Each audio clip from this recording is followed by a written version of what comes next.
ജനം വാർത്ത ശരിവെച്ച് SIT. ശബരിമലയിൽ നടന്നത് കൂടുതൽ സ്വർണ്ണ കവർച്ച. പ്രഭാമണ്ഡലത്തിലെ സ്വർണ്ണമടക്കം കൊള്ളയടിച്ചു. 7 പാളികളിലെ സ്വർണം കവർന്നെന്നും പ്രത്യേക അന്വേഷണ സംഘം കോടതിയെ അറിയിച്ചു. നവംബർ 13-ന് ജനം ടിവിയാണ് പ്രഭാമണ്ഡലത്തിലെ സ്വർണ്ണമടക്കം കവർച്ച ചെയ്യപ്പെട്ട വാർത്ത റിപ്പോർട്ട് ചെയ്തത്. വിവരങ്ങളുമായി തിരുവനന്തപുരത്ത് നിന്ന് പ്രശാന്ത് ശങ്കരമംഗലത്തും ന്യൂസ് ഡെസ്കിൽ നിന്ന് ഐസൻ ജോസും ഒപ്പം ചേരുന്നു. ആദ്യം ഐസൻ ജോസിലേക്ക്. ഐസൻ, നവംബർ 13-ന് ഇക്കഴിഞ്ഞ 2025 നവംബർ 13-ന് നമ്മൾ ഈ വാർത്ത നൽകിയിരുന്നു. പ്രഭാമണ്ഡലത്തിലെ സ്വർണവും കവർന്നു എന്ന വാർത്ത. എന്തായിരുന്നു ആ വാർത്ത? കൃഷ്ണരാജ്, പ്രഭാമണ്ഡലത്തിലെ സ്വർണം പ്രഭാമണ്ഡലം ഉൾപ്പെടെ അടിച്ചെടുത്ത് കൊണ്ടുപോകുന്നതിനുള്ള ഉത്തരവാണ്, അല്ലെങ്കിൽ അതുമായി ബന്ധപ്പെട്ട ചില നീക്കങ്ങളാണ് നടന്നത്. അതായത് ഈ നേരത്തെ നമ്മൾ സൂചിപ്പിച്ചതുപോലെ കട്ടളപ്പാളിയും അതുപോലെ തന്നെ ദ്വാരപാലക ശില്പങ്ങളെല്ലാം തന്നെ ഊരിക്കൊണ്ടുപോകുന്നതിനെ അല്ലെങ്കിൽ അഴിച്ചുമാറ്റി ഇത്തരത്തിൽ അതിലെ സ്വർണം മോഷ്ടിക്കുന്നതിന് തന്നെ കൊണ്ടുപോകുന്നതിനുള്ളൊരു നീക്കമാണ് നടക്കുകയും ചെയ്തത്. ആ നീക്കം നടത്തുന്നതിൻ്റെ ഭാഗമായി പ്രഭാമണ്ഡലം ഉൾപ്പെടെ, അതായത് കട്ടളപ്പാളിയും അതിനു ചുറ്റുമുള്ള പ്രഭാമണ്ഡലവും ഉൾപ്പെടെ ഊരി മാറ്റി അത് കൊണ്ടുപോവുകയായിരുന്നു എന്നാണ് അന്ന് റിപ്പോർട്ടുകളിൽ നിന്നും മനസ്സിലാക്കാൻ സാധിച്ചത്. അത്തരത്തിലുള്ള ചില നിർദ്ദേശങ്ങൾ, അതായത് ഈ കട്ടളപ്പാളിയോട് ചേർന്ന് തന്നെ ഇരിക്കുന്ന പ്രഭാമണ്ഡലവും ഊരി മാറ്റി കൊണ്ടുപോവുകയായിരുന്നു. നമുക്കറിയാവുന്നതാണ്, ഇത് നേരത്തെ തന്നെ വിജയമല്യ സ്വർണം പൂശുന്നതിൻ്റെ ഭാഗമായി അല്ലെങ്കിൽ സ്വർണം പതിപ്പിക്കുന്നതിൻ്റെ ഭാഗമായി എല്ലായിടങ്ങളിലും ഈ കട്ടളപ്പാളിയിലും ദ്വാരപാലക ശില്പങ്ങളിലുമെല്ലാം തന്നെ ഈ സ്വർണം പൊതിയുന്ന ഒരു രീതി, അമാൽഗമേറ്റ് ചെയ്യുന്ന ഒരു രീതിയായിരുന്നു അനുവർത്തിച്ചിരുന്നത്. അത്തരത്തിൽ അമാൽഗമേറ്റ് ചെയ്ത ഒരു ഘടകം തന്നെയായിരുന്നു ഈ പ്രഭാമണ്ഡലവും, അല്ലെങ്കിൽ പ്രഭാമണ്ഡലം എന്ന് പറയുന്ന ഈ കട്ടളയ്ക്ക് ചുറ്റുമുള്ള ആ ഭാഗവും ഉൾപ്പെടെ അടർത്തിക്കൊണ്ടുപോയി എന്നാണ് നമുക്ക് മനസ്സിലാക്കാൻ സാധിച്ചത്. ഈ പ്രഭാമണ്ഡലം ഉൾപ്പെടെ അടർത്തിക്കൊണ്ടുപോയി അതിൽ നിന്നും സ്വർണം മാറ്റിയെടുത്തു, അല്ലെങ്കിൽ ആസിഡിങ് വഴി ഇത് എടുത്തു എന്നാണ് ഇപ്പോൾ പുറത്തു വരുന്ന വിവരം. ഇതിൽ മറ്റു പല വിഷയങ്ങളും പുറത്തു വരുന്നുണ്ട്. അതായത് ഈ സ്വർണം പൂശുന്നതിനുള്ള ആ ഒരു സാങ്കേതിക തികവ്, അല്ലെങ്കിൽ ഈ സ്വർണം പൂശുന്നതിനുള്ളൊരു സാങ്കേതിക തികവ് തങ്ങൾക്കില്ല എന്നൊക്കെ പറയുകയായിരുന്നു. എങ്കിൽ കൂടി സ്വർണം പൂശൽ മാത്രമാണ് ഏറ്റെടുക്കുന്നത്, അതിൽ നിന്നും സ്വർണം വേർതിരിക്കാനുള്ള സാങ്കേതിക തികവില്ല എന്ന ഒരു വസ്തുത നിലനിൽക്കുന്ന ഒരു പശ്ചാത്തലത്തിലാണ് ഈ സ്മാർട്ട് ക്രിയേഷൻ ഈ സ്വർണം കൊണ്ടുപോയി അത് മറ്റൊരു മഹാരാഷ്ട്രയിലെ ഒരാളെ കൊണ്ടുവന്ന്, മഹാരാഷ്ട്രയിൽ നിന്നൊരു വിദഗ്ധ തൊഴിലാളിയെ കൊണ്ടുവന്ന് അതിൽ നിന്നെല്ലാം തന്നെ സ്വർണം ആസിഡിങ് പ്രോസസ്സ് വഴി എടുത്തു മാറ്റിയത്. അതിൽ ആ എടുത്തു മാറ്റിയ സ്വർണ്ണപ്പാളികളിൽ ഈ പ്രഭാമണ്ഡലവും ഉൾപ്പെടുന്നു എന്നാണ് ഇപ്പോൾ റിമാൻഡ് റിപ്പോർട്ടിൽ, അല്ലെങ്കിൽ ഈ ഒന്നിച്ചിരുത്തി ചോദ്യം ചെയ്യണമെന്ന് ആവശ്യപ്പെട്ടുകൊണ്ട് ഇന്നലെ നൽകിയ റിപ്പോർട്ടിൻ്റെ ഭാഗമായി, കസ്റ്റഡി റിപ്പോർട്ടിൻ്റെ ഭാഗമായി വളരെ കൃത്യമായി പ്രതിപാദിച്ചിരിക്കുന്നത്. ഈ വിഷയം തന്നെയാണ് നേരത്തെ ജനം TV കൃത്യമായി ചൂണ്ടിക്കാണിക്കുകയും ചെയ്തത്. ഐസൻ, ഞാൻ ഐസനിലേക്ക് വരാം. ഇപ്പോൾ പ്രശാന്ത് ശങ്കരമംഗലത്ത് കൂടി ഒപ്പം ചേരുന്നുണ്ട്. പ്രശാന്ത്, അതായത് SIT ഇപ്പോൾ കോടതിയിൽ പറയുന്നു പ്രഭാമണ്ഡലത്തിലെ സ്വർണവും കവർന്നു എന്ന്. അതായത് ജനം TV 1.5 മാസം മുൻപ് പറഞ്ഞ അതേ കാര്യം SIT ഇപ്പോൾ ശരിവെക്കുന്നു. നോക്കൂ, കാട്ടുകൊള്ളയാണ് ശബരിമലയിൽ നടന്നത് എന്ന് വ്യക്തമാകുന്നുവോ ഇന്നത്തെ ഈ വാർത്ത?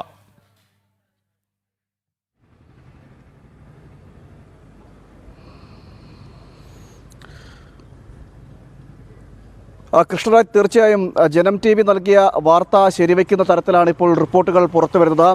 പ്രത്യേക അന്വേഷണ സംഘത്തിൻ്റെ റിപ്പോർട്ടും ഇതുതന്നെയാണ്. നമ്മൾ നൽകിയ വാർത്ത അത് ശരിവെക്കുന്ന തരത്തിലേക്കാണ് ഈ റിപ്പോർട്ടും പുറത്തു വരുന്നത്. അതായത് ശബരിമലയിൽ നടന്നത് ഒരു ചെറിയ കൊള്ളയല്ല, അതിൻ്റെ വ്യാപ്തി വലിയ തരത്തിലാണ് എന്നാണ് ഇപ്പോൾ അന്വേഷണ സംഘത്തിൻ്റെ റിപ്പോർട്ട് പറയുന്നത്. ഹൈക്കോടതിയിൽ നൽകിയ റിപ്പോർട്ടാണ്. ഉണ്ണികൃഷ്ണൻ പോറ്റിയുടെയും അതോടൊപ്പം തന്നെ ഉണ്ണികൃഷ്ണൻ പോറ്റിയെയും ഭണ്ഡാരിയെയും പങ്കജ് ഭണ്ഡാരിയെയും ഗോവർദ്ധൻ്റെയും എല്ലാം അന്വേഷണ റിപ്പോർട്ടിലാണ് ഇപ്പോൾ ഇത്തരത്തിൽ ഇക്കാര്യം പറയുന്നത്. അതായത് ഇതിൻ്റെ വ്യാപ്തി എന്ന് പറയുന്നത് ഒരു ദ്വാരപാലക ശില്പങ്ങളിലോ അല്ലെങ്കിൽ കട്ടിളപ്പാളികളിലോ മാത്രം ഒതുങ്ങി നിൽക്കുന്ന തരത്തിലല്ല. അത് ശബരിമലയെ തന്നെ ഒന്നാകെ കൊള്ളയടിക്കുന്നതിൻ്റെ ഭാഗമായിട്ട് നടന്ന കൊള്ളയാണ് എന്നതാണ് ഇപ്പോൾ ഈ അന്വേഷണ സംഘത്തിൻ്റെ റിപ്പോർട്ടിൽ പറയുന്നത്. അതായത് അതിൻ്റെ ഭാഗമായിട്ടാണ് മറ്റ് 7 ഇടങ്ങളിൽ ഈ ദ്വാരപാലക ശില്പങ്ങളിലോ അല്ലെങ്കിൽ കട്ടിളപ്പാളികളിലോ അല്ലാതെ മറ്റ് 7 ഇടങ്ങളിൽ നിന്നും ഈ സ്വർണം കൊള്ളയടിക്കുന്നതിനുള്ള നീക്കങ്ങൾ ഈ പ്രതികൾ നടത്തി എന്നതടക്കമുള്ള വിവരങ്ങൾ ആണ് അക്കമിട്ട് നിരത്തിക്കൊണ്ട് റിപ്പോർട്ട് സമർപ്പിച്ചിരിക്കുന്നത്. അതാണ് ശിവരൂപങ്ങളിലും വ്യാളീമുഖത്തിലും അടക്കം ഇത്തരത്തിൽ നിന്ന് സ്വർണം കവരുന്ന ഒരു സാഹചര്യത്തിലേക്ക് എത്തിയത്. ഇത് അന്താരാഷ്ട്ര മാർക്കറ്റിലടക്കം വിൽക്കുന്നതിൻ്റെ നീക്കങ്ങൾ നടത്തിയെന്നതടക്കമുള്ള കാര്യങ്ങളും അതിൻ്റെ സംശയങ്ങളും പറയുന്നുണ്ട്. അതായത് ഈ വ്യാളീമുഖത്തിലായാലും ശരി, ശിവരൂപങ്ങളിൽ നിന്നായാലും ശരി, ഇവിടെ നിന്ന് എടുക്കുന്ന ആ സ്വർണത്തിൻ്റെ മാറ്റ് വലുതാണ്, അതിൻ്റെ പകിട്ടും വലുതാണ്. അത് മോഹവിലയ്ക്ക് അന്താരാഷ്ട്ര മാർക്കറ്റിൽ കോടിക്കണക്കിന് രൂപയ്ക്ക് വിൽക്കാൻ സാധിക്കുന്ന സ്വർണമാണ്. അതിനു വേണ്ടിയിട്ടുള്ള നീക്കങ്ങൾ ഇവർ നടത്തിയെന്നത് പറയുന്നു. അതോടൊപ്പം തന്നെ മറ്റൊരു കാര്യം എന്ന് പറയുന്നത് ഈ മോഷ്ടിച്ചുകൊണ്ട് കടത്തിയ സ്വർണത്തിലെ കുറച്ച് സ്വർണം സ്വന്തം ആവശ്യങ്ങൾക്ക് ആഭരണങ്ങൾ ഉണ്ടാക്കുവാനോ അല്ലെങ്കിൽ മറ്റെന്തെങ്കിലും ആവശ്യങ്ങൾക്കായിട്ടോ സ്വന്തം ആവശ്യങ്ങൾക്കും ഇവർ എടുത്തതായിട്ട് ഈ പ്രതികൾ എടുത്തതായിട്ടുള്ള സംശയങ്ങളും അന്വേഷണ സംഘം മുന്നോട്ട് വെക്കുന്നുണ്ട്. എന്തായാലും ശബരിമലയെ ഒന്നാകെ കൊള്ളയടിച്ചുകൊണ്ട് ശബരിമലയെ ഇല്ലായ്മ ചെയ്യുന്നതിനുള്ള നീക്കങ്ങൾ നടത്തി എന്നത് തന്നെയാണ് ഈ റിപ്പോർട്ടിൽ പറയുന്നത്. ശബരിമലയിലെ സ്വർണം മുഴുവനായും ശബരിമലയിലെ ക്ഷേത്രത്തിൽ പൊതിഞ്ഞിരിക്കുന്ന സ്വർണം മുഴുവനായും ഘട്ടം ഘട്ടമായി മോഷ്ടിച്ച് കടത്തണമെന്ന ലക്ഷ്യത്തോടു കൂടി തന്നെയാണ് ഈ മുരാരി ബാബു അടക്കമുള്ളവർ ഉണ്ണികൃഷ്ണൻ പോറ്റി അടക്കമുള്ള കൊള്ള സംഘങ്ങൾ ശബരിമലയിൽ തമ്പടിച്ചത് എന്നത് വ്യക്തമായി സൂചിപ്പിക്കുന്ന റിപ്പോർട്ടുകളാണ് പുറത്തു വന്നത്. നമ്മൾ ഈ സ്വർണ്ണക്കൊള്ളയുമായി ബന്ധപ്പെട്ടുള്ള ആദ്യ വാർത്തകൾ പുറത്തു വന്ന ആദ്യ വാർത്ത ബ്രേക്ക് ചെയ്തത് ജനം TV ആണ്. അതിന് പിന്നാലെ ഘട്ടം ഘട്ടമായി നമ്മൾ പല സ്വർണ്ണക്കൊള്ളയുമായി ബന്ധപ്പെട്ട പല കാര്യങ്ങളും പറഞ്ഞിരുന്നു. അതിൽ തന്നെയാണ് ഈ സ്വർണ്ണക്കൊള്ളയിൽ ഈ ദ്വാരപാലക ശില്പങ്ങൾ മാത്രമല്ല അതിനും അപ്പുറത്തേക്ക് സ്വർണം കടത്തുവാനുള്ള സാധ്യതകളുണ്ട്. സ്വർണം കടത്തി എന്ന തരത്തിൽ നമ്മൾ തന്നെയാണ് വാർത്ത നൽകിയത്. ആ വാർത്ത ശരിവെക്കുന്ന തരത്തിലാണ് ഇപ്പോൾ അന്വേഷണ സംഘത്തിൻ്റെ റിപ്പോർട്ടും പുറത്തു വരുന്നത്. എന്തായാലും ഇനി മറുപടി പറയേണ്ടത് CPM-ന്റെ നേതൃത്വത്തിനാണ്. അതോടൊപ്പം തന്നെ ഈ ഉന്നതർക്കാണ്. കൂടുതൽ ഉന്നതർ ഇനിയും അകത്താക്കാനുണ്ടെന്നാണ് നമുക്ക് ലഭിക്കുന്ന വിവരം. കാരണം ഇതൊരു ഉണ്ണികൃഷ്ണൻ പോറ്റിയിലോ അല്ലെങ്കിൽ ഒരു പത്മകുമാറിലോ ഒതുങ്ങി നിൽക്കുന്ന കാര്യമല്ല. അതിനും അപ്പുറത്തേക്ക് രാഷ്ട്രീയ ബന്ധങ്ങളുള്ള അല്ലെങ്കിൽ ഉന്നത രാഷ്ട്രീയ ബന്ധമുള്ള നിരവധി പേർ ഇതിന്റെ പിന്നിൽ പ്രവർത്തിക്കുന്നു എന്ന കാര്യത്തിൽ തർക്കമില്ല. കടകംപള്ളി സുരേന്ദ്രൻ അടക്കം ഈ കേസുമായി ബന്ധപ്പെട്ട ബന്ധമുണ്ട് എന്ന തരത്തിലുള്ള വാർത്തകളും പ്രചരിക്കുന്നുണ്ട്. ഏതായാലും ഇതിലേക്കൊക്കെ അന്വേഷണം പോകേണ്ടിയിരിക്കുന്നു. ശബരിമലയെ ഒന്നാകെ മുച്ചൂടും മുടിപ്പിക്കുന്ന നിലയിലേക്കാണ് ഈ അന്വേഷണ സംഘത്തിന്റെ കണ്ടെത്തലെത്തിയിരിക്കുന്നത്. അതായത് ആ രീതിയിൽ സ്വർണം അവിടെ നിന്നും കൊള്ളയടിക്കുന്ന നിലയിലേക്ക് എത്തിയെന്നതടക്കമുള്ള കാര്യങ്ങളാണ് പറയുന്നത്. 7 ഇടങ്ങളിൽ അതായത് ഈ 7 ഇടങ്ങളിൽ നിന്നുകൂടി സ്വർണം കൊള്ളയടിച്ചു എന്നടക്കമുള്ള റിപ്പോർട്ടാണ് ഇപ്പോൾ പുറത്തു വന്നിരിക്കുന്നത്. കൃഷ്ണരാജ്. ശരി പ്രശാന്ത്, അതായത് പ്രശാന്ത് തന്നെ സൂചിപ്പിച്ചതുപോലെ ഇങ്ങനെ കൂടുതൽ സ്വർണ്ണ കവർച്ച നടന്നുവെന്ന് ഓരോ ദിവസവും വാർത്തകൾ ഇങ്ങനെ പുറത്തു വരുന്ന സാഹചര്യത്തിൽ കാട്ടുകൊള്ളയാണ് ശബരിമലയിൽ നടന്നത് എന്ന് വ്യക്തമാകുന്ന സാഹചര്യത്തിൽ ഇനി SITക്ക് പിന്നോട്ട് വലിയാൻ സാധിക്കുമോ? ഇപ്പോൾ നമ്മൾ തന്നെ നേരത്തെ ഒരു വാർത്ത നൽകിയിരുന്നല്ലോ. അതായത് CPM അനുകൂല സംഘടനയിൽ ജില്ലാ പ്രസിഡന്റ് ആയിരുന്ന ആളെ SITയിൽ തിരികെ കയറ്റുകയാണ്. അങ്ങനെ എന്തു ചെയ്താലും കോടതിയുടെ മേൽനോട്ടം ഉള്ള സ്ഥിതിക്ക് ഇങ്ങനെ ഓരോ ദിവസവും വാർത്തകൾ പുറത്തു വരുന്ന സ്ഥിതിക്ക് SITക്ക് തന്നെ കൂടുതൽ സ്വർണ്ണക്കവർച്ച നടന്നു എന്ന് ബോധ്യപ്പെട്ട് കോടതിയിൽ അത് പറയേണ്ടി വന്ന സ്ഥിതിക്ക് ഈ വിവാദം, ഈ സ്വർണ്ണക്കവർച്ച കേസ് അങ്ങനെ പിന്നോട്ട് വലിഞ്ഞ് SITക്ക് മാറി നിൽക്കാനാകില്ല എന്ന അവസ്ഥയിലല്ല ഇപ്പോൾ എത്തി നിൽക്കുന്നത്.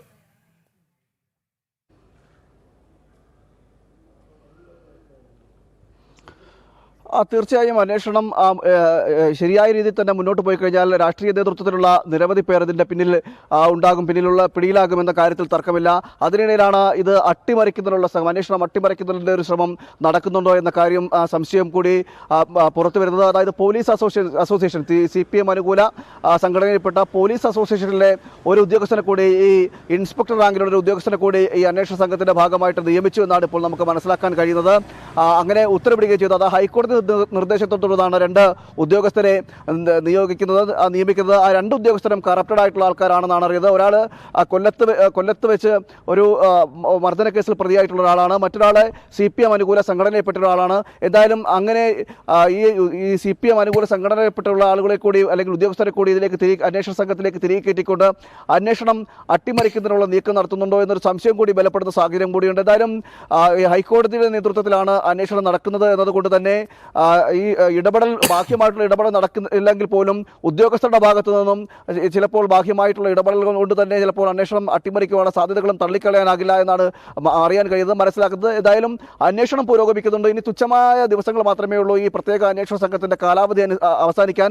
അതിനുള്ളിൽ പൂർണ്ണമായും അന്വേഷണത്തിലൂടെ കണ്ടെത്തിക്കൊണ്ട് ഈ പൂർണ്ണമായ തെളിവുകൾ ശേഖരിച്ചുകൊണ്ട് ഈ മുഴുവനും അന്വേഷണം നടത്താൻ സാധിക്കുമെന്ന കാര്യത്തിൽ ഇപ്പോൾ സംശയം നിലനിൽക്കുന്നുണ്ട്. കാരണം ഇപ്പോഴും ഈ 10ഓളം പേരെ അറസ്റ്റ് ചെയ്തിട്ടുണ്ടെങ്കിൽ പോലും പൂർണ്ണമായ രീതിയിൽ മോഷ്ടിക്കപ്പെട്ട സ്വർണം എവിടെ എന്നതിന് കൃത്യമായ ഒരു വിവരം ഇപ്പോഴും അന്വേഷണ സംഘത്തിന് കിട്ടിയിട്ടില്ല. തൊണ്ടി മുതൽ എവിടെ എന്ന ചോദ്യത്തിന് അതിനൊരു ഉത്തരമില്ലാതെ അവശേഷിക്കുന്ന ഒരു സാഹചര്യമാണുള്ളത്. കുറച്ച് ഭാഗം മാത്രം കിട്ടിയെങ്കിൽ പോലും അതും ഈ ശബരിമലയിൽ നിന്ന് കടത്തിയ സ്വർണ്ണമാണോ എന്നത് അടക്കം ഇപ്പോൾ ഉറപ്പിച്ച് പറയാൻ കഴിയില്ല. കാരണം അതിന്റെ ശാസ്ത്രീയ പരിശോധന നടന്നു വരികയാണ്. ആ ശാസ്ത്രീയ പരിശോധന കഴിഞ്ഞതിന് ശേഷമുള്ള റിപ്പോർട്ട് പുറത്തു വന്നെങ്കിൽ മാത്രമേ അത് ശബരിമലയിൽ നിന്നുള്ള സ്വർണ്ണമാണെന്ന് ഉറപ്പിക്കാൻ കഴിയുള്ളൂ. അപ്പോഴും കടത്തിയ സ്വർണം എവിടെ എന്നുള്ള ചോദ്യം നിലനിൽക്കുന്നു. മാത്രമല്ല ഇതിന് പിന്നിലാര് ഈ തുടരെ അറസ്റ്റുകൾ നടന്നെങ്കിൽ പോലും ഇതിനെ നിയന്ത്രിച്ച ശക്തി ആര് എന്നതിന് ഇപ്പോൾ നിലവിലൊരു വ്യക്തത വരുത്തുവാൻ അന്വേഷണ സംഘത്തിന് കഴിഞ്ഞിട്ടില്ല. അതുകൊണ്ട് തന്നെ മുരാരി ബാബുവിനെ ആയാലും ശരി, അല്ലെങ്കിൽ പങ്കജ് ഭണ്ഡാരി ആയാലും ശരി, ഉണ്ണികൃഷ്ണൻ പോറ്റി ആയാലും ശരി, ഇവരുടെ അറസ്റ്റുകൾ നടന്നത് മാത്രമാണ് ഉള്ളത്. അതിൽ ഉണ്ണികൃഷ്ണൻ പോറ്റിയും പങ്കജ് ഭണ്ഡാരിയും ഗോവർദ്ധനും അടക്കമുള്ളവരാണ് ഇത് കൊള്ള നടത്തിയെന്നെങ്കിൽ പറയുന്നെങ്കിൽ പോലും അതിനും മുകളിലുള്ള ശക്തി ആരാണ്, അല്ലെങ്കിൽ അതിന് മുകളിൽ ആരാണ് ഇതിന് പ്രേരക ശക്തിയായി നിന്നത് എന്നതടക്കമുള്ള കാര്യങ്ങളിൽ ഇപ്പോഴും വ്യക്തത വരുത്തില്ല. അതുകൊണ്ട് തന്നെയാണ് ഈ ഹൈന്ദവ സംഘടനകളടക്കം പറയുന്നത് ഈ അന്വേഷണ സംഘത്തിന് ഒപ്പം CBIയുടെ ഒരു അന്വേഷണം നടക്കണമെന്നടക്കം ഒരു ആവശ്യങ്ങൾ മുന്നോട്ട് വയ്ക്കുന്നത്. അതായത് ഈ കുറ്റം കണ്ടെത്തപ്പെടണമെങ്കിൽ, കുറ്റവാളികൾ കൂടുതൽ ഉന്നതരായിട്ടുള്ള കുറ്റവാളികളെ കണ്ടെത്തപ്പെടണമെങ്കിൽ CBIയുടെ ഒരു അന്വേഷണം കൂടി വേണമെന്നൊരു ആവശ്യം മുന്നോട്ട് വയ്ക്കുന്ന സാഹചര്യം കൂടി നിലനിൽക്കുന്നുണ്ട്. എന്തായാലും ഇനി തുച്ഛമായ ദിവസങ്ങൾ മാത്രമാണ് പ്രത്യേക അന്വേഷണ സംഘത്തിന്റെ കാലാവധി അവസാനിക്കാൻ. അതിനുള്ളിൽ ഈ സത്യം തെളിയുമ്പോൾ അടക്കമുള്ള കാര്യങ്ങൾ കണ്ടറിയേണ്ടിയിരിക്കുന്നു. എന്തായാലും ഈ അവസാന ഘട്ടത്തിലേക്ക് അടുക്കുമ്പോൾ ഈ CPMന്റെ തന്നെ ഉന്നതരായിട്ടുള്ള ആളുകളെ അറസ്റ്റിലാക്കുന്ന സാഹചര്യം ഉണ്ടാകുന്നു. അതോടൊപ്പം തന്നെ ഈ മോഷ്ടിച്ച് കടത്താൻ ശ്രമിച്ചതുമായി ബന്ധപ്പെട്ടതിന്റെ വ്യാപ്തി അതിനെ വലുതായി വരുന്നതായിട്ടുള്ള വിവരങ്ങളുമാണ് പുറത്തു വരുന്നത്. അതായത് ഒരു സ്ഥലങ്ങളിൽ നിന്ന് മാത്രമല്ല, ഒരു കട്ടളപ്പാളിയോ അല്ലെങ്കിൽ ദ്വാരപാലക ശില്പങ്ങളോ മാത്രമല്ല, ശബരിമലയെ ഒന്നാകെ കട്ടുകൊണ്ടുപോകുന്നതിനായിട്ടാണ് ഇവർ എത്തിയത് എന്നതടക്കമുള്ള വിവരങ്ങളാണ് ഇപ്പോൾ പുറത്തു വരുന്നത്. കൃഷ്ണരാജ്. യെസ്, ഞാൻ തിരികെ വരാം പ്രശാന്ത്. ഐസൻ ജോസിലേക്ക് വീണ്ടും. ഐസൻ, ഈ പ്രഭാമണ്ഡലത്തിലെ സ്വർണവും കവർന്നു എന്ന വളരെ ഗൗരവമേറിയ വാർത്ത റിപ്പോർട്ട് ചെയ്തത് ഐസനാണ്. എങ്ങനെയാണ് ആ വാർത്തയിലേക്ക് എത്തിയത്? തീർച്ചയായും ഈ റിമാൻഡ് റിപ്പോർട്ടുമായി ബന്ധപ്പെട്ട ചില വിഷയങ്ങളിലാണ് കൃഷ്ണരാജ് പ്രഭാമണ്ഡലം പരാമർശിക്കപ്പെടുകയും ചെയ്തത്. അതായത് വാസുവിൻ്റെ റിമാൻഡ് റിപ്പോർട്ടുമായി ബന്ധപ്പെട്ട് ഈ പ്രഭാമണ്ഡലം ഉൾപ്പെടെ അടിച്ചുമാറ്റി കൊണ്ടുപോകുന്നതിനാണ് ഈ അനുമതി നൽകിയിരുന്നത്. ആ അനുമതി നൽകുന്നതിന് അഴിച്ചുമാറ്റി കൊണ്ടുപോകുന്നതിനുള്ള അനുമതി, അതായത് സന്നിധാനത്ത് നിന്നും ഇത് പുറത്തേക്ക് കൊണ്ടുപോകുന്നതിനുള്ള ഒരു അനുമതി എന്ന രീതിയിൽ ആ മഹസർ രേഖപ്പെടുത്തുകയും അല്ലെങ്കിൽ മിനിറ്റ്സിൽ രേഖപ്പെടുത്തുകയും മിനിറ്റ്സിനനുസരിച്ച് മഹസർ എഴുതുകയുമായിരുന്നു. ഈ ഒരു വിഷയത്തിൽ നിന്നാണ് ഈ പ്രഭാമണ്ഡലം ഉൾപ്പെടെ കടത്തിക്കൊണ്ടുപോകുന്നതിനുള്ള നീക്കങ്ങൾ കൃത്യമായി നടത്തിയെന്ന് നമുക്ക് മനസ്സിലാക്കാൻ സാധിച്ചത്. ഈ പ്രഭാമണ്ഡലം ഉൾപ്പെടെ അഴിച്ചുമാറ്റുന്ന, അതായത് ഈ വാതിൽപ്പാളിയോട് ചേർന്നിരിക്കുന്ന അല്ലെങ്കിൽ കട്ടളപ്പാളിയോട് ചേർന്നിരിക്കുന്ന പ്രഭാമണ്ഡലം ഉൾപ്പെടെയാണ് അഴിച്ചുമാറ്റുകയും ചെയ്തത്. ഇതെല്ലാം തന്നെ ഒറ്റത്തവണയായി ഒറ്റത്തവണയായോ പല തവണയായോ കൊണ്ടുപോയി. ഈ കൊണ്ടുപോയതിന് ശേഷം നമുക്കറിയാവുന്നതാണ്, വലിയ തോതിൽ അതിന് മുകളിൽ സ്വർണം പതിപ്പിച്ചിട്ടുണ്ടായിരുന്ന സ്വർണം മുഴുവനും ഈ ആസിഡിങ് പ്രോസസ്സ് വഴി എടുക്കുകയാണ് ചെയ്തത്. അത് കട്ടിലപ്പാളികളും അതുപോലെ തന്നെ ദ്വാരപാലക ശില്പത്തിൻ്റെ മുകളിലെ ആ കവചങ്ങളായി ഉപയോഗിച്ചിരുന്ന ആ പാളികളുടെയും ഭാഗങ്ങളാണ് ഇതുപോലെ ഉപയോഗിച്ചെടുത്തത്, അല്ലെങ്കിൽ അത്തരത്തിൽ ആ ആസിഡ് ചെയ്ത് എടുത്ത് മാറ്റിയത് എന്നാണ് മനസ്സിലാക്കാൻ സാധിക്കുന്നത്. അത്തരം ആ ശില്പങ്ങളും ആ സാധനങ്ങൾക്കും പുറമെ, അതായത് കട്ടിലപ്പാളിക്കും പുറമെ ഈ പ്രഭാമണ്ഡലവും ഉൾപ്പെട്ടിരിക്കുന്നു എന്നാണ് അറിയാനും സാധിക്കുന്നത്. സ്വാഭാവികമായും കട്ടിലപ്പാളിയിലും അതുപോലെ തന്നെ ദ്വാരപാലക ശില്പത്തിൻ്റെ പാളികളും ആ രണ്ട് പാളികളിലുമുള്ള സ്വർണത്തിൻ്റെ അളവ്, അതായത് അതിൽ നിന്നും ഈ ആസിഡിങ് വഴി എടുക്കുമ്പോൾ ഉണ്ടാകുന്ന സ്വർണത്തിൻ്റെ പൂർണ്ണമായ ലഭ്യത എന്ന് പറയുന്നത് 80% വരെ സ്വർണം പൂർണ്ണമായും പ്യുവറായ സ്വർണം, തങ്കം തന്നെ വേർതിരിച്ചെടുക്കാൻ സാധിക്കുമെന്നതാണ് ഈ ആസിഡിങ് പ്രോസസ്സ് കൊണ്ട് ഉദ്ദേശിക്കുന്നത്. അത്തരത്തിൽ 80% മാക്സിമം സ്വർണം അതിൽ നിന്നും എടുത്തു മാറ്റുകയും ചെയ്തിരുന്നു. അതിൻ്റെ കണക്ക് വെച്ചാണ് ഇതുപോലെ കവർച്ച ചെയ്യപ്പെട്ട സ്വർണത്തിൻ്റെ അളവ് കണക്കാക്കിയത്. പക്ഷേ പ്രഭാമണ്ഡലം എന്ന ഒരു വസ്തു കൂടി, അല്ലെങ്കിൽ ആ ഒരു മുതൽ കൂടി അതിൽ ഇൻറ്റിമേറ്റ് ചെയ്യാതിരുന്ന അല്ലെങ്കിൽ മഹസറിൽ ഉൾപ്പെടാതിരുന്ന ഒരു സാഹചര്യത്തിൽ ഉണ്ടായ കണക്കാണത്. മറിച്ച് ഇപ്പോൾ പ്രഭാമണ്ഡലം കൂടി ഈ പുതിയ റിപ്പോർട്ടിൽ, അതായത് കസ്റ്റഡി റിപ്പോർട്ട് ആവശ്യപ്പെട്ട് പ്രഭാമണ്ഡലത്തിലെ സ്വർണം കൂടി കടത്തിയതായി സംശയിക്കുന്നു എന്ന് അത്തരത്തിലുള്ള സൂചനകളിലേക്ക് കൃത്യമായ റിപ്പോർട്ട് നിലനിൽക്കുമ്പോൾ, നേരത്തെ കടത്തിക്കൊണ്ടുപോയ സ്വർണത്തിൻ്റെ അളവ്, അത് ഏതാണ്ട് 500 ഗ്രാമിലും മറ്റു 2 ഘട്ടങ്ങളിലായി കടത്തിക്കൊണ്ടുപോയ സ്വർണത്തിൻ്റെ, അല്ലെങ്കിൽ മാറ്റിയെടുത്ത അല്ലെങ്കിൽ ആസിഡ് ചെയ്ത് മാറ്റിയെടുത്ത സംസ്കരിച്ചെടുത്ത സ്വർണത്തിൻ്റെ അളവിനേക്കാൾ കൂടുതലുള്ള അളവ് സ്വർണം മോഷണം പോയിട്ടുണ്ട് എന്ന് കൃത്യമായി മനസ്സിലാക്കാൻ സാധിക്കുന്ന ഒരു സാഹചര്യമാണ് ഉണ്ടായിരിക്കുന്നത്. അത്തരത്തിലൊരു സൂചനയിലേക്ക് നയിക്കുന്നു എന്നാണ് ഇപ്പോൾ പറഞ്ഞിരിക്കുന്നത്. അതുതന്നെയാണ് നേരത്തെ നമ്മൾ സൂചിപ്പിച്ചതുപോലെ പ്രഭാമണ്ഡലം കൂടി കടത്തിക്കൊണ്ടുപോയി എന്ന കൃത്യമായൊരു നിരീക്ഷണത്തിലേക്ക് എത്താൻ പ്രേരിപ്പിക്കുകയും അത് തന്നെ പല അന്വേഷണങ്ങൾക്ക് ശേഷം അത് കൃത്യമായി അത്തരത്തിൽ പ്രഭാമണ്ഡലം ഉൾപ്പെടെ അഴിച്ചുകൊണ്ടുപോയി എന്നും അതിലെ സ്വർണം കൂടി മാറ്റി തിരിച്ച് ഇതുപോലെ ചെറിയ അളവിൽ സ്വർണം പൂശിയതിന് ശേഷം, ഇലക്ട്രോപ്ലേറ്റിംഗ് ചെയ്തതിന് ശേഷം തിരിച്ചു കൊണ്ടുവന്നിരിക്കുന്നു എന്ന് സംശയിക്കുന്ന ഒരു സാഹചര്യം ഉണ്ടായത്.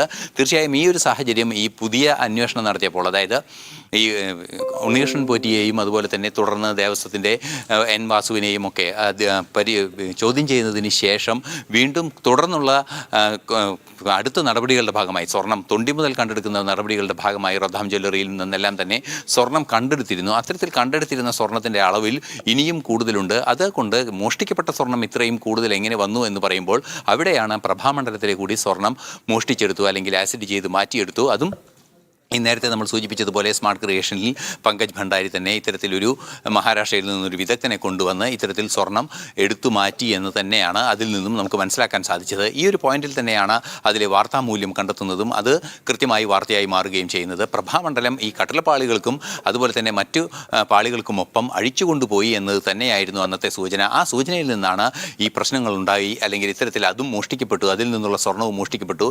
മോഷ്ടിക്കപ്പെട്ടതായി കണക്കാക്കപ്പെട്ട സ്വർണത്തേക്കാൾ കൂടുതൽ സ്വർണം കടത്തിക്കൊണ്ടുപോയി എന്ന് കൃത്യമായ ഒരു തിരിച്ചറിവിലേക്ക് എത്തുകയും ചെയ്യുന്നത്. അതുതന്നെയാണ് ഇന്ന് ഇപ്പോൾ പുതിയ കസ്റ്റഡി അപേക്ഷയിൽ കൃത്യമായി SIT രേഖപ്പെടുത്തി കസ്റ്റഡിയിൽ നിലയെടുത്ത് 3 പേരെയും ഒരുമിച്ചിരുത്തി ചോദ്യം ചെയ്ത് കൃത്യമായി ഏതൊക്കെ സ്വർണം എവിടെ നിന്ന് ഏതൊക്കെ കാലഘട്ടത്തിൽ കൃത്യമായി കൊണ്ടുപോയെന്ന അന്തിമ രൂപരേഖ സൃഷ്ടിക്കുന്നതിനുള്ള നടപടികളിലേക്ക് കാര്യങ്ങൾ പോകുന്നതിന് വേണ്ടിയുള്ള ഒരു സൂചനയിലേക്ക് എത്തിപ്പെടുകയും ചെയ്തിരിക്കുന്നത്. കൃഷ്ണരാജ്. പ്രശാന്ത് ശങ്കരമംഗലത്തിലേക്ക് വീണ്ടും. പ്രശാന്ത്, ഇതിപ്പോൾ ഈ പോക്കാണെങ്കിൽ ഏതറ്റം വരെ എത്തി നിൽക്കുന്നു എന്ന സംശയം ജനിപ്പിക്കുന്നുണ്ട്. അങ്ങനെയെങ്കിൽ CBI, NIA, കേന്ദ്ര ഏജൻസികളുടെ വരവ് അതിനെത്രമാത്രം സാധ്യതയുണ്ട്?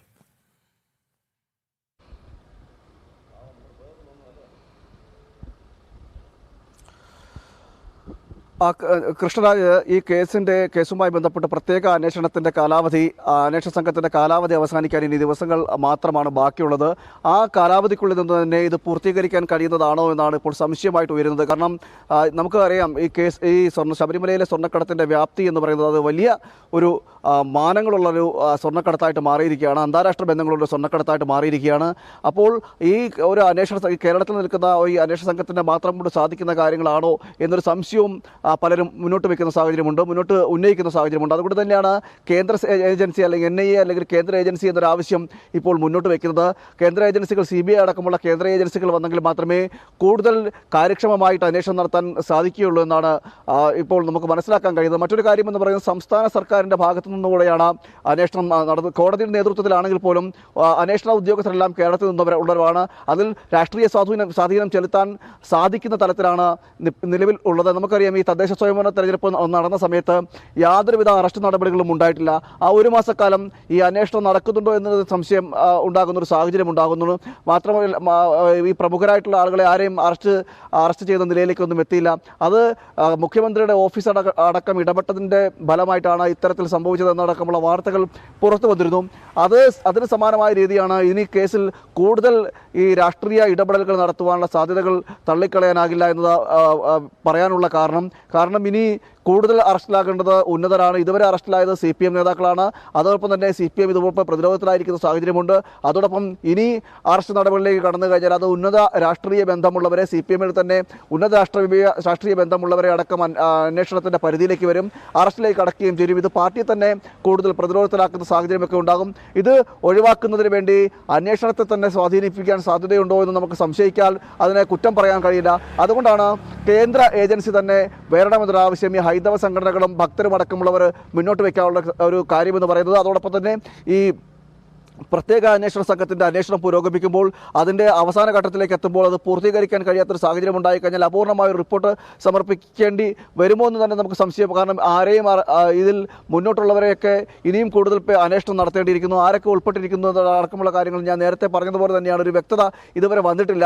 അതോടൊപ്പം തന്നെ അന്വേഷണ സംഘവും ഈ പരക്കെ അന്വേഷണം നടക്കുന്നതല്ലാതെ, അറസ്റ്റുകൾ നടത്തുന്നതല്ലാതെ ഇതിന് ആരാണ് ഇതിന് പിന്നിൽ പ്രവർത്തിച്ചത് എന്നതിനൊന്നും കൃത്യമായൊരു ഉത്തരം നമുക്കിപ്പോൾ പറയാൻ കഴിയില്ല. അതുകൊണ്ട് തന്നെ ആണ് ഇത് മറ്റൊരു ഏജൻസിക്ക് കൈമാറണമെന്നൊരു ആവശ്യം വരുന്നത്. അതോടൊപ്പം തന്നെ മറ്റൊരു ഏജൻസിക്ക് കൈമാറിയെങ്കിൽ മാത്രമേ ഉള്ളൂ രാഷ്ട്രീയ സ്വാധീനമുള്ളവരെ അറസ്റ്റ് ചെയ്യാൻ സാധിക്കുകയുള്ളൂ എന്നൊരു കാര്യം കൂടിയാണ് മുന്നോട്ട് വയ്ക്കുന്നത്. അതുകൊണ്ട് തന്നെ ഈ കേസിൻ്റെ അന്വേഷണം മുന്നോട്ടുള്ള ഗതി എന്താകും എന്നൊരു ആശങ്കയും ഭക്തരടക്കം പങ്കുവെക്കുന്ന ഒരു സാഹചര്യമുണ്ട്. എന്തായാലും ശബരിമല കൊള്ള എന്ന് പറയുന്നത് അത് ശബരിമലയെ ഒന്നാകെ കൊള്ളയടിക്കുവാനുള്ള ഒരു കൊള്ളയാണ് നടന്നത് എന്ന കാര്യത്തിൽ തർക്കമില്ല. ശബരിമല ഒന്നാകെ കവർച്ച ചെയ്ത് കൊണ്ടുപോകാം, അയ്യപ്പസ്വാമിയെ മാത്രം അവിടെ വെച്ചുകൊണ്ട്, ആ വിഗ്രഹം മാത്രം വെച്ചുകൊണ്ട് ബാക്കി ഒന്നാകെ കൊള്ളയടിക്കുവാനുള്ള നീക്കങ്ങളാണ് ഈ മുരാരി ബാബു അടക്കമുള്ളവർ ചേർന്ന് നടത്തിയത്. അതിനൊപ്പം സംസ്ഥാനത്തെ ദേവസ്വം ബോർഡും ദേവസ്വം അംഗങ്ങളും ദേവസ്വം പ്രസിഡന്റും ദേവസ്വം മന്ത്രിയും അടക്കം കൂട്ടുനിൽക്കേണ്ടി ഒരു സാഹചര്യം ഉണ്ടായി എന്ന് കൂടിയാണ് ഇപ്പോൾ മനസ്സിലാക്കാൻ കഴിയുന്നത്. എന്തായാലും അറസ്റ്റ് നടപടികൾ ഇനിയും നടക്കേണ്ടിയിരിക്കുന്നു. പ്രഭാമണ്ഡലത്തിലെ സ്വർണവും കവർന്നു എന്ന വാർത്ത, ജനം TV വാർത്ത ശരിവെക്കുകയാണ് SIT. നവംബർ 13-നായിരുന്നു ഞങ്ങൾ ഈ വാർത്ത പ്രേക്ഷക സമക്ഷം എത്തിച്ചത്. ഇന്ന് ജനുവരി 1-ന് ഈ വാർത്തയടക്കം ശരിവെച്ചുകൊണ്ട് കൂടുതൽ സ്വർണ്ണ കവർച്ച സന്നിധാനത്ത് നടന്നു എന്ന് വ്യക്തമാക്കുന്ന രേഖകൾ കോടതിയിൽ സമർപ്പിക്കുകയാണ് SIT. വാർത്തയുടെ വിശദാംശങ്ങൾ നൽകുകയായിരുന്നു ഐസൻ ജോസും പ്രശാന്ത് ശങ്കരമംഗലത്തും.